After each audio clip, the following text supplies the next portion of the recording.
The battle for Willow Creek.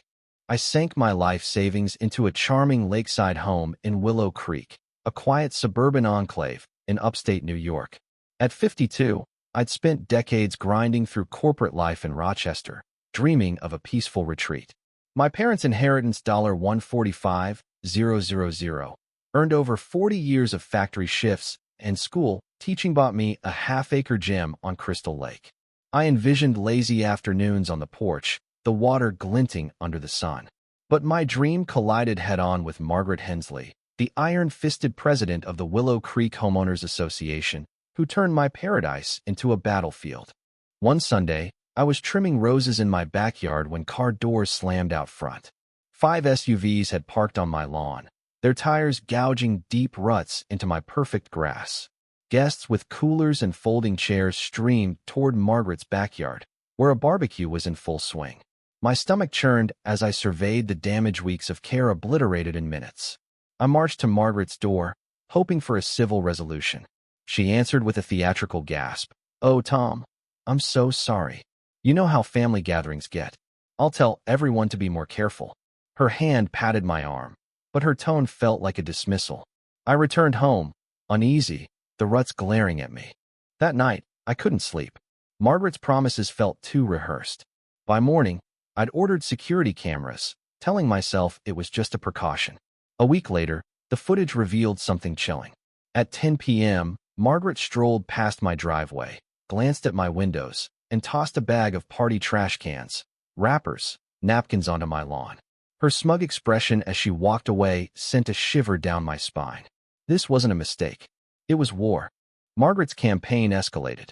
A certified letter arrived, citing me for improper waste bin placement because I'd set my trash out 3 minutes before the 7 a.m. cutoff.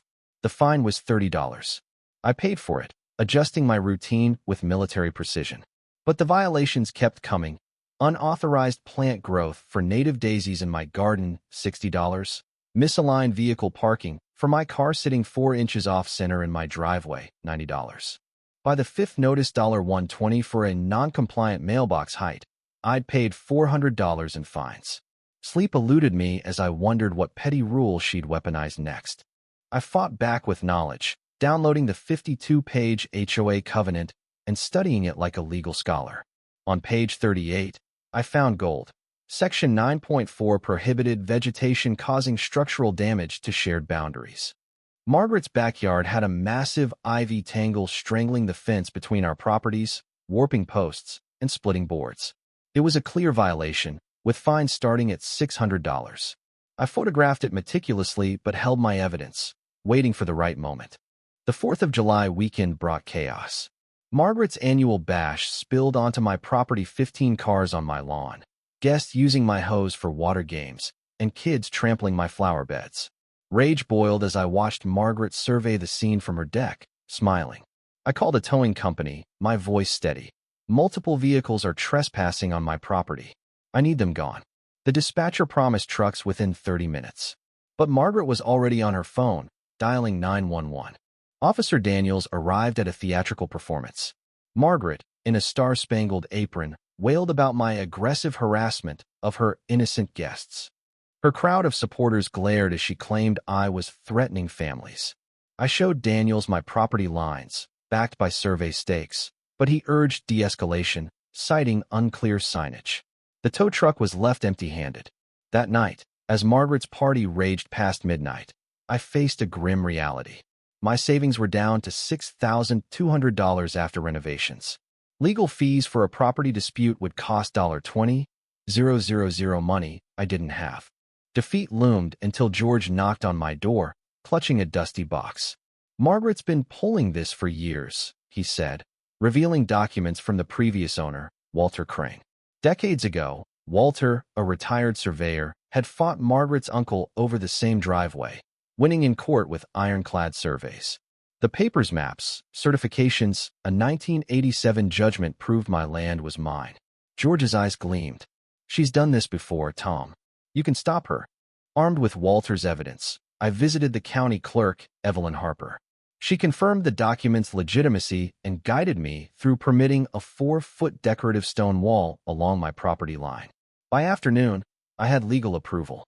I hired Larson Masonry, and by Wednesday, trucks rolled in with weathered gray stone. Neighbors peeked from windows as the wall rose, elegant and permanent. Margaret stormed over, brandishing her clipboard, but the contractor, Mike Larson, calmly showed our permits. Her calls to City Hall went nowhere. By Friday, the wall stood complete, blocking all access to my lawn. Margaret called the police again, claiming I'd obstructed community parking. Officer Daniels reviewed my documents and turned to Margaret. "This is private property, ma'am. You need to leave." Her supporters scattered, and for the first time, I felt I owned my home. But Margaret wasn't done. A lawsuit landed in my mailbox, demanding $80,000 for emotional distress and community disruption. My heart sank. Legal defense would bankrupt me. Then she called an emergency HOA meeting, rallying neighbors to fund her case with $200 per household. I prepared a presentation, exposing her IV violation and the $19,000 she'd collected without oversight.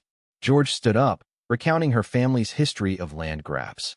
The vote was 38-5 against her. Her whispered threat as she left, "You'll regret this," chilled me.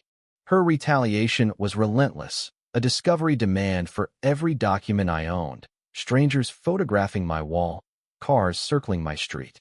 Desperate, I hired engineer Sarah Bennett to inspect my foundation. Her findings were a bombshell.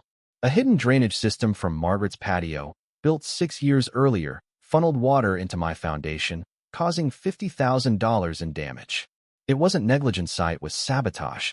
My attorney, Robert Klein, called Sarah's report a legal sledgehammer. We sent Margaret a settlement demand: $50,000 for repairs, $15,000 for damages, $10,000 for fees. Her lawsuit dropped, and her HOA resignation. She had 48 hours. News of the drainage scam spread, and neighbors hired inspectors, fearing similar sabotage. A crowd confronted Margaret, but she hid behind locked doors. On Saturday, Robert called. Margaret had caved, agreeing to all terms. At the signing, she looked broken, her savings drained by the $75,000 payment. I installed a plaque on my wall: "This stone guards justice."